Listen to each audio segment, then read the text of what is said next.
AP history short సిరీస్లో భాగంగా part 2 continuation part 3. ఇక్కడ మనం చూసినట్టయితే పి ఆనందాచార్యులు ఈయన one of the important person అనమాట ఈ మూమెంట్లో.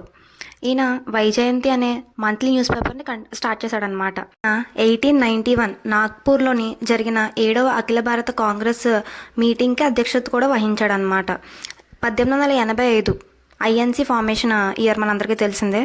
ఆ టైంలో మనకి జిల్లా సభలోనే ఒక కొత్త కాన్సెప్ట్ వచ్చిందనమాట. అదే టైంలో మనకి ఇండియా మొత్తం మీదట ఫస్ట్ జిల్లా సభగా పేరుగాంచింది కృష్ణా జిల్లా సభ. ఇది 1892లో మనకి ఇండియాలో అయితే ఫామ్ అయిందండి. అది మెయిన్గా మనకి ఎక్కడుందో తెలుసు, ఆంధ్రప్రదేశ్లో.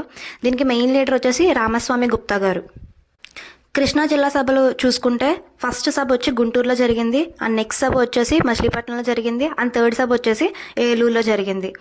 దీని తర్వాత ఇంపార్టెంట్గా చెప్పుకోదగిన సభ వచ్చేసి గోదావరి సభ అండి. అది 1895లో స్టార్ట్ అయింది. ఫస్ట్ మీటింగ్ వచ్చేసి మనకి కాకినాడలో పెట్టారు. దానికి అధ్యక్షత తీసుకుంది న్యాపతి సుబ్బారావు గారు. 1905 వందే మాతర ఉద్యమం. దీనికి మెయిన్ రీజన్ వచ్చేసి బెంగాల్ని డివైడ్ చేయడం అనమాట.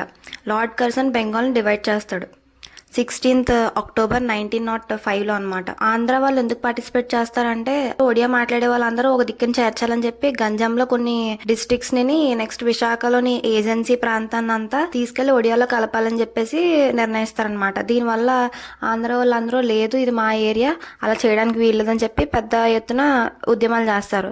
ఇంకా దీంతో ఇంకా చేసేదేం లేక దీంట్లో ఆంధ్ర వాళ్ళే లాస్ట్కి విజయం సాధిస్తారు. ఇదే ఆంధ్రాలో ఉన్న తొలి విజయం అనమాట. వందే మాతర ఉద్యమంలో భాగంగా ఇంపార్టెంట్ సమావేశం వచ్చి మద్రాస్ బీచ్ సమావేశం అనమాట. ఇది 1905 సెప్టెంబర్లో జరిగింది.